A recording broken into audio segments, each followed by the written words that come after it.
ये फोटो देखने में आपको कोई आम फैमिली फोटो लग रही होगी, लेकिन असल में है नहीं। ये अरब के सबसे शक्तिशाली परिवारों में से एक असद परिवार की फैमिली फोटो है। और इसमें आपको बशर अल असद तो दिखेंगे ही, लेकिन बीच में बैठे दिखेंगे बशर अल असद के पिता।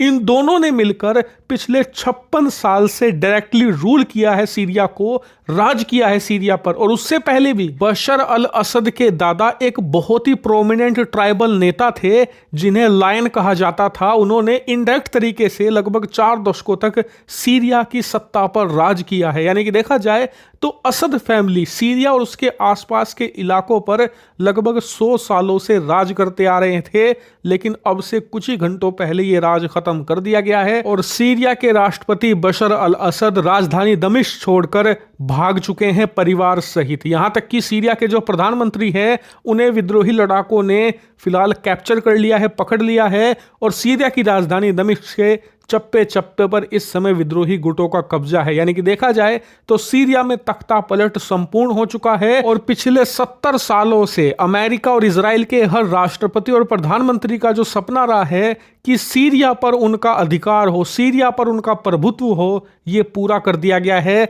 और इसे पूरा करवाया है एक मुस्लिम राष्ट्र तुर्की ने। जी हां, दुनिया भर में तमाम मुस्लिम जिस तुर्की को अपना खलीफा मानते थे, ये कहते थे कि तमाम मुस्लिमों की आवाज रखने वाला एक ही राष्ट्र है तुर्की, उसी ने मुस्लिमों की सत्ता सीरिया में पलट कर रख दी है। हालांकि भारत में अब भी कई लोग होंगे जो जबरदस्ती ये विश्वास करने की कोशिश करेंगे कि बशर अल असद से बेहतर होंगे जो विद्रोही लड़ाके आए हैं, वो फिलिस्तीन को आजाद करवाएंगे, इजराइल पर हमला करेंगे। तो इस गलतफहमी को दिल से निकाल दीजिए, क्योंकि जिन विद्रोही गुटों ने बशर अल असद की सत्ता को पलटा है ना, उन्होंने सबसे पहला बयान ही यही जारी किया है कि हम इजराइल को इन्वाइट करते हैं सीरिया में, अपनी एम्बेसी खोलो, हमारे सीरिया में इन्वेस्ट करो, हमारे यहाँ पर नौकरियां क्रिएट करो, बेरोजगारों को नौकरियां दो। अब आप समझ सकते हैं कि ये विद्रोही लड़ाके कितने ज़्यादा एंटी इजराइल हैं, बल्कि ये खुद इजराइल और तुर्की के समर्थन से आज सीरिया की सत्ता पर काबिज हो पाए हैं। वहीं जितनी बड़ी जीत ये अमेरिका, इजराइल और तुर्की के लिए है ना, उससे कई गुना और कई ज्यादा बड़ी हार ये रूस, ईरान के लिए है। दोनों देशों का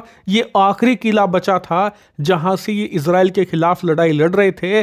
और साथ ही रूस इसी सीरिया का इस्तेमाल करके अमेरिका के प्रभुत्व को काउंटर कर रहा था पूरे के पूरे मिडिल ईस्ट में। सबसे महत्वपूर्ण और बड़ी बात यह कि रूसी सेना का रूस के बाहर जो सबसे बड़ा एयरबेस और सैन्य ठिकाना था वो सीरिया के लताकिया में था, जहां पर बहुत ही शक्तिशाली हथियार ये तैनात करके रखते थे ताकि अफ्रीका या फिर मिडिल ईस्ट में जो भी अमेरिका विरोधी देश हैं उनके ऊपर अमेरिका कभी भी अटैक करने की कोशिश करे तो वो इस लताकिया एयरबेस से सपोर्ट के तौर पर सेना भेजकर उनकी मदद कर सके। और वो देश भी इसलिए अमेरिका के खिलाफ लड़ते थे क्योंकि उन्हें भरोसा रहता था कि जब भी अमेरिका हम पर अटैक करने की कोशिश करेगा डायरेक्टली या इनडायरेक्टली, तो रूस इस लताकिया एयरबेस से कुछ ही मिनटों में हमारे लिए सेना या हथियार भेज देगा, जिससे कि अमेरिका का कब्जा हमारे देश पर नहीं हो पाएगा। लेकिन अब पॉलिटिकल सिनेरियो बदल चुका है, अफ्रीका का भी और मिडिल ईस्ट का भी, जहां पर अमेरिका अब अपना प्रभुत्व और तेजी से बढ़ाएगा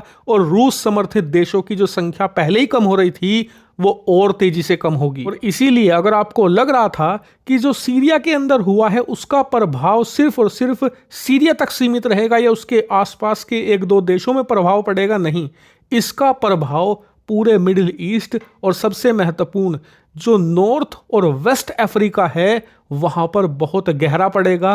रूस की ताकत को यह सबसे बड़ी चोट है अफगानिस्तान के इन्वेजन के बाद। जी हां, पिछले 30-35 सालों की यह सबसे बड़ी चोट है रूस के लिए। और देखने वाली बात यह होगी कि रूस इसका बदला कहां लेगा, क्योंकि रूस वाकई में ही गुस्सा है और सबसे ज्यादा गुस्सा वो अमेरिका पर या इजराइल पर नहीं, तुर्की पर है। क्योंकि तुर्की ने यह बात लिखकर दी थी कि वो हमेशा सीरिया के अंदर उसका साथ देगा, लेकिन कुछ लड़ाकू विमान और थोड़े से पैसे और प्रतिबंध हटाने के बदले उसने घुटने टेक दिए। रूस की पीठ में छुरा घोंप कर आज उसने तख्ता पलट करवाया है सीरिया में। और यकीन मानिए आने वाले कुछ महीनों में रूस इसका बदला तुर्की से लेकर रहेगा।